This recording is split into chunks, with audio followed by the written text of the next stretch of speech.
So we'll call this meeting to order of the Lathrup Village Planning Commission on Tuesday, September 19th, 2023. Madam Clerk, if you could do the roll call, please. Vice Chair Hammond? I'm sorry, Chairman Hammond? I'm here. Sorry. You've been demoted. It's reading, anyway. Vice Chair Stansberry? Present. Secretary Fobbs? Here. Commissioner Disick? Here. Commissioner Cantor? Here. Commissioner Powell? Here. Commissioner Tamarelli? Present. Mr. Chair, you have a quorum. Thank you, Madam Clerk. I invite everybody to stand for a Pledge of Allegiance. Pledge allegiance to the flag of the United States of America and to the republic for which it stands, one nation, under God, indivisible, with liberty and justice for all. We'll entertain a motion for approval of tonight's agenda. I'll make a motion to approve the agenda. Second. So moved and seconded. All in favor, please say aye. Aye. Opposed? Motion carries. Agenda is approved. Phones need to be muted. It'll entertain a motion for approval of the meeting minutes from the Planning Commission meeting of August 15th, 2023. Make a motion to approve the minutes. Second. So moved and seconded. I have a comment on them. Discussion, please. Yeah, on the bottom of page 3, there's an error there. It says with the noted change of 1 parking space per laundry machine. That was per 4 laundry machines. So we need to correct that. Thank you. Any other corrections or discussion about the meeting minutes? Okay. So the motion is for approval of the meeting minutes with the one correction. All in favor, please say aye. Aye. Aye. Opposed? Motion carries. Minutes are approved. We'll now open up the floor to public comment. Any matter, anybody wants to bring before the Planning Commission? Okay, we'll close out the public comment section. Move on to item 6, old business and tabled items. We don't have any old business and tabled items on the agenda. However, the laundromat zoning ordinance language, I just kind of wanted to make a note of it, that the language we proposed to the City Council was not voted for, it was not approved by the City Council. So at some point in the future, I imagine we'll need to continue to consider that language. So I'm hopeful it will be on our agenda in October to continue that discussion. Yeah, we weren't given any direction from council. There was a little bit of discussion on the wastewater, but it was noted that it's no different that comes out of your, it wasn't a dry cleaner, so they're not using chemicals. But I would suggest that we just send it right back. That would be my suggestion. Okay, well, it's not on the agenda tonight, so we'll add it to a future agenda. And We then could add it. One comment. This is the second item in a handful of months that City Council has decided they didn't want to pursue. And I wonder if we need to change our approach in presenting those things that we are sending to City Council. I know in the past, the general feeling has been we talk about it here and we send it. I think we could do a better job presenting the arguments, presenting the pros and the cons, the reason why we've spent the time we've spent. Perhaps preparing an actual presentation, much like any proposal that goes before a board might yield a little better results. I don't want to take issue with what was presented, but I didn't think we put our best foot forward. Yeah. So, I don't know. That's a thought to I think it's a follow. great thought. I don't disagree at all personally. I think it's a really good idea. We just have to figure out how we would like to do it. Scott, do you have any opinion about what would be the appropriate process for the Planning Commission to do that for the City Council? Well, I think it's a great idea, and I think it's something that, Eric, possibly if you'd be interested, when we do have these issues, that it might be a good idea to have the planner available for City Council to ask questions of, or just to give an overview, similar to how he gives an overview of the Planning Commission. I just felt it didn't go over what we talked about, the reasons why we decided to put it forward. it was just kind of like, you have it, what do you think? And I think we can do a better job. Yeah. Yeah, and it was the same with impervious surface. Right. Again, we talked a little bit about it, but I think maybe it's time now to formalize, not formalize, but come up with a different strategy. And this is another thing too, just to kind of piggyback off of that, you know, we push for discussion ahead of time for city council, not really for this body, but for city council in a study session so that they can ask these questions, so that the first time they're hearing about it and looking at it is Great not idea. when they have to make a decision on it. So that's something that between, you know, whether or not Eric will be available for that, but between Bruce and myself, we should be able to convey the deliberations that went into the Yeah, recommendations. and I believe in that meeting where it was turned down, we didn't have a study session that night. The study session was canceled. Correct, I think that's. So I think accurate. that probably had a little bit to do with it as well, but it's a good suggestion, Bo. Yeah, I But- think it's a great. But I would suggest that we, you know, add this to the agenda tonight and decide to send it back. Because I think if we send it back, I think it has a good chance of passing. That'd be my suggestion. Well, council could reconsider it. It doesn't necessarily require an Let's action just send from it this back. body to send it back unless there were modifications to the recommendation. Yeah, okay. Well, so notes I took from watching the council meeting again today was the concerns about water usage, water filtration, and water waste, which you mentioned. And we talked about kind of briefly in the 2 meetings ago, I think, that, I mean, as a small business that's using a lot of water, it will generate more waste than a similarly sized business that doesn't use so much water, that isn't actually a cleaner or something like that, right? Probably more water than a restaurant. So I think it's worthwhile to consider is that, you know, should there be some language to at least put some caps or some controls on how a business like that would deal with wastewater? But it Or seems that we require them to actually filter the water in some way, shape, or form. It's worth considering. I'm sure. not sure if we should add it or not. I'm just saying it's worth considering. 'Cause I would think it'd be more of a building department issue, that everything was sized correctly and they weren't. Yeah, I mean, As typically opposed to an when ordinance. when you start getting into on-site pre-filtration systems, it's usually involving the use of some sort of industrial chemical or something, which this type of use wouldn't qualify for that. Any of those uses would have to be addressed through those types of heavy chemical uses would be addressed through the state licensing, so. Licensing, yeah. Yeah, and we also were very clear in the language that we proposed that this is for personal use, not for industrial use, like a dry cleaner or something like that. Right. So maybe that's already covered just by that language alone. Okay. So we don't necessarily need to consider it. We could just petition the city council to consider it in a future meeting. I think, yeah, as I is. think Bruce has his marching orders. He can ask for the council to reconsider the motion that was previously denied. Okay. Great, thanks. Okay, we'll move on from old business and tabled items to new business. So this is the consideration of the site plan for approval for the address 27601 Southfield Road, Surnow LV Center. Good evening, all. I'm Eric Peach with Giffords Webster. Good to be with you this evening. The item for consideration is 27601 Southfield Road, which is an existing commercial center in the Village Center District. We did a full review on a proposal to update and to renovate and improve upon the existing site conditions. So the applicant is proposing a facelift to the exterior of the building. And by doing so, they are going to keep the existing 5 retail spaces that are there, as well as 1 restaurant tenant, which is being vacated by the Panera Bread.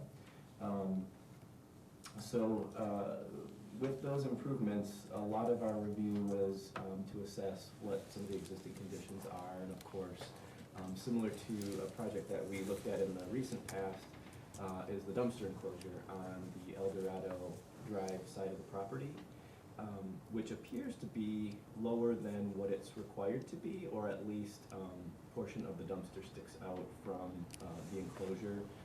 So as an existing nonconformity, this would be technically within the property's front yard, even though it is operational as the rear yard of the site, the rear of the site. And so that dumpster enclosure with the dumpster in it would exist as an existing nonconformity. So the recommendation may be for the commission to consider some adequate screening methods similar to what was done with the event house from a few months ago. In addition to that, the parking situation, there's not going to be any additional parking that's proposed. However, with restriping, they're able to fit or dimension in 2 additional spaces. So, excuse me, I believe our finding was that the site requires 90 spaces and they'll provide 92. 67 would be on-site and 24 on-street between El Dorado and Golden Gate Drives in the right-of-way. And so as an existing conditions, those may be able to be maintained. But in doing so, the requirement for a delivery space, for a delivery vehicle, is always something else that we need to consider with these types of updates. And so the current site plan shows that the space, the 10 by 40 foot space would be straddling the property line between the subject site and the common ownership of the north site. So the proposal before you would be to potentially share the loading zone between the two parcels. There is somewhat of a concern over obstruction of drive aisles and parking spaces. However, if a vehicle was parked in that space, our assessment is that both sites would have adequate access to and from the sites by different means of drive aisles and whatnot, and access to the adjacent streets.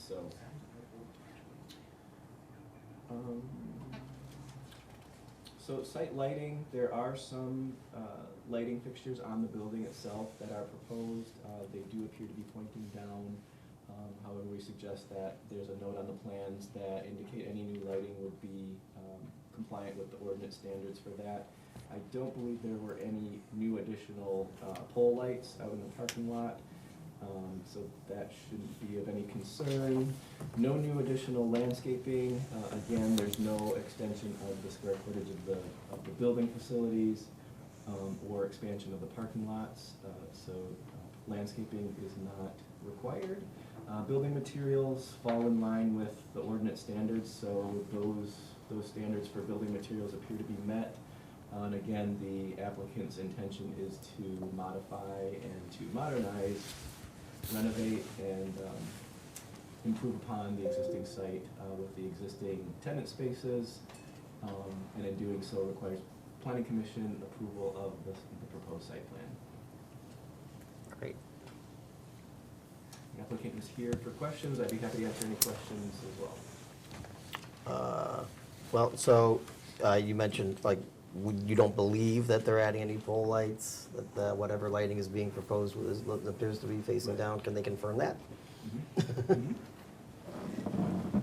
And as long as they're doing that, and wasn't there mention in the packet about a new sign that was going to be facing the residents of El Dorado? A sign? I thought I saw something in there about a sign. There's an existing monument sign that they don't plan to move. I saw something on there. Maybe I misunderstood it. I think there was a mention of lighting, that if there's any lighting proposed on the residential side, the El Dorado side, that would call out on the plan. Yeah. Great. Yeah. All right, hello Commissioners. Hello. Thanks for having us this evening. I'm Rob Crockmull with Surnow Company. I'm property manager for the site. I'm at 10045 Kingston, Woods. Architect Andrew Danner, Stucky Lights Valley Architects. So yeah, thanks again for allowing us to present this exciting refresh to our center there to continue improving the village center.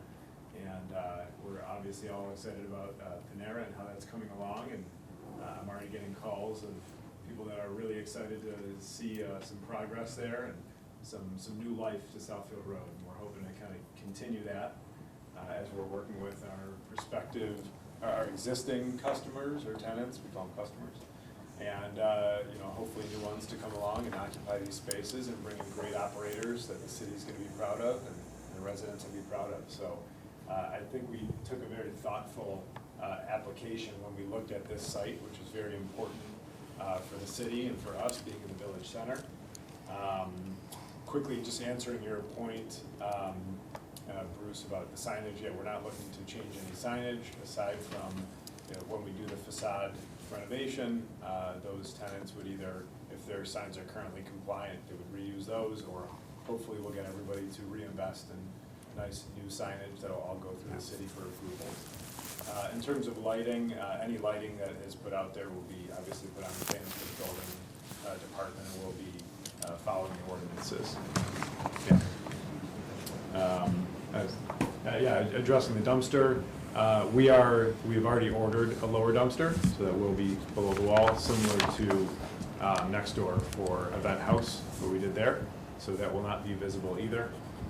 The delivery zone, as you mentioned, there was a lot of thought on the best placement for that to allow circulation around the site. I think we found a really good spot that kind of solves what everybody is hoping for. I think a great spot to do those deliveries. And then, just looking to really make this a site that people are excited to visit. Doing a restripe of the parking lot, so it's not as confusing. I don't know if any of you have visited the site, but it can be an interesting circulation pattern of which way am I supposed to go. What we're proposing, I think, really cleans that up, and we're excited to do that so we can relieve that friction of the customers coming and visiting the community in that center. Happy to answer any other questions that you have. I had one. Just for consistency's sake, we also had a previous proposal that came up, and we talked about the porch area and the enclosure. So since we're actually also upgrading the building, the facade, is this something that we can actually address, at least on the drawing, so that future prospective clients, basically, we had a whole conversation about spacing and fencing around where current Panera is. And there was another client somewhere else that was actually doing the same thing.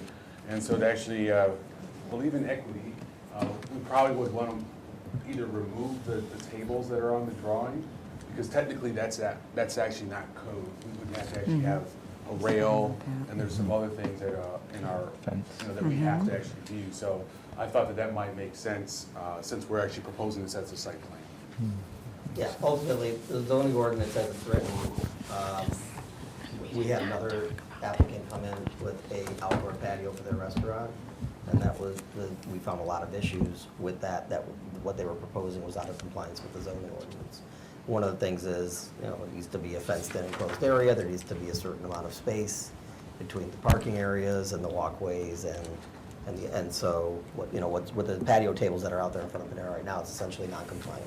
Got it. Yeah, I think we put those on the plan just to show kind of what could go there, but certainly, that could be removed. We would come in for a formal approval if there was a restaurant or something like that wanted that component. The biggest reason is we knew there would be some form of likely exterior seating at some point in time, but we honestly don't know if it'll be on the northern property or the southern part of this property. As you see, the southern map has a decent amount of area for seating that'll probably be in that end, but it all depends on the client. Yeah, the customer's gonna have to make a decision on Yeah. how many Happy to- seats We they can come want. back at that point for. Yeah, I just didn't want to leave the client on. specific That's approval. right. I think we put it on there just for scale, just to show like what could go out there. There was concern about the ramp coming in and off of the ADA spaces, and if there would be space enough to do all of the above, so we showed it as a reference of scale. Got it, yeah, so somebody who needed ADA access could still get it even if there were tables out there. But the intention would be just to meet anything ordinance-wise, so there needs to be contained and defined space, we can do that. So it's additional one space compared to what you guys have now, according to what's in the plan, 91. It's two technically, because we go from one-way traffic, which has some weird end islands, to 90-degree and two-way traffic everywhere, so we were able to gain some space at the line with the square. Great, okay. You wanna bring it up? Go ahead. I'm Go ahead. Yeah. You're on the roll. Okay, so one thing we noticed is the drawings that are in the renderings refer to the chimney, which is on the south side of the building, as being brick. North to- So they're on the north and the south, yeah. On both ends. Which we really like, kind of mimicking what happens across the street. But yeah, we'll- So if we look out the window, we can see that at least the south one is covered by barn. so that's metal panel, Okay. Yeah, Okay. it is metal panel, yeah. Is the intention to leave it that- metal paneling or brick? Strip off the paneling, probably, and that's what we're showing in elevation. In the elevation, it's the existing bricks up here. The elevation, for the south, Yeah, in the rendering. just shows the brick. Okay. Yeah. Just Mhm. No, it's good, this is something that we've talked about in the past, is from a building materials perspective, and, you know, on the second level of buildings in the city, the ordinances call for specific percentages of trim and like aluminum or metal, or vinyl restrictions on how much you can have. So this actually solves a problem that you currently have that you won't have. All right. Great. That was it. Nothing else? Anybody else have that?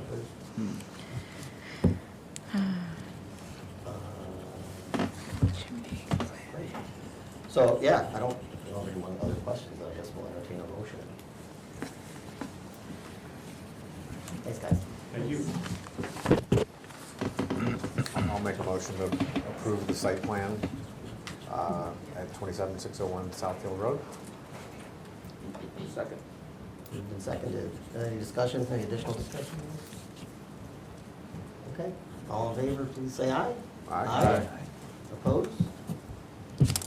Motion carries, site plan's approved. Thank you. We'll move on to item 8, which is other matters for discussion, which apparently we don't have any. I have one. Scott, what you and I were talking about a little bit earlier. So I had a resident reach out to me about our fencing ordinance. They have a temporary fence, and code enforcement was trying to apply our fencing standards, and we really don't have a temporary fence ordinance. And so I had emailed Scott, and he mentioned we should probably talk about it tonight, so. Yeah, I always suggested we talk about it with Eric to get Oh, his take on yeah, it, yeah. but if you've got spare time, we can open it up to everyone else's thoughts. Yeah. No, the issue is I guess we need a little more information, a little background information, but whether or not this fence is, if it's in the backyard and it's not in the side yard setbacks, I interpret the ordinance that it would be permissible. If it's being used to delineate a property line or something, then it would be required to meet the same standards as the ordinance, but I thought it was premature to have this body weigh in on it. Right, I thought, I misunderstood your email. I thought that's what you were saying to do, so, So, yeah. yeah. But Okay. we can talk about it So offline. this is something that needs to be discussed offline and figure out. Yeah, it's not really, I mean, there may be a policy decision to make at some point down the road, but this is more of an enforcement. issue. Probably a good idea to have it somewhere in our awareness anyway, when it might be coming up, so. The main key behind it, though, is its temporary nature? It's Is that temporary. okay? Seasonal. Seasonal to keep the deer Season. out. I see. Okay. Okay. Yeah. Great. Okay. Any other additional matters for discussion? Anybody, Rhonda? Oh, I was just going to say, I'm sure you've noticed there's no development project updates. As I went to go make that update, I think I need to redo that. I think I need to redo it again. There's been changes and not changes all at once, right? Like, there's quite a bit that we talked about the last time. I think the last project update I gave you was back in July. There's quite a bit that came off, not a lot that's come on at this point. And as I was going through it, I think I need to really get with the software company to make sure I have a better spreadsheet for us. It's a little bit more user-friendly for me and captures all the information that we want to capture. So stay tuned. I'll have something for you hopefully next month. Okay. Great. The only other communication,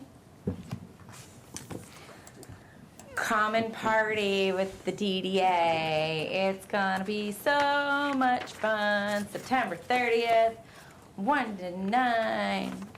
In Municipal Park, we got a killer lineup of some really amazing bands. Our headliners are David McMurray's Grateful Dedication Band and Josh White Jr. We do have some other fantastic Lathrup Village musicians or musicians that have a very strong connection to Lathrup Village that are going to be performing. We also have our a series of our own food trucks. Miss Wetzel Pretzels. We've got 44 Burrito. So we've got some great food vendors lined up. We have Lathrup residents that are going to be vendors at the event, as well as businesses from our commercial district that are going to be featured. So it's going to be amazing. Oh, we have a beer tent too. Beer tents, they bring people music, beverages, dancing. You must dance. So it's going to be a great time. I hope you guys can all make it. I have stacks upon stacks upon stacks of these fabulous postcards. I know every single person in the city got one. So if you want more to pass out, maybe on the pretzel truck, would be amazing. Please let me know. We are hoping to have a great event, and this is really to celebrate the community. This is something the DDA was already planning to do, and then we had some residents come and say, hey, we want to throw a concert. How can you like point us in the right direction? I said, you're in the right direction, right here. So we're really looking forward to it, and I hope to see you all there. And that's all I have for you right now. Thank you, Susie. Thank you. Great. Scott, do you have anything? Any Nothing for updates? me. No, good, okay. Well, with that, we're ready to adjourn our meeting. If somebody would like to make a motion, Motion to adjourn? Second. you're adjourned.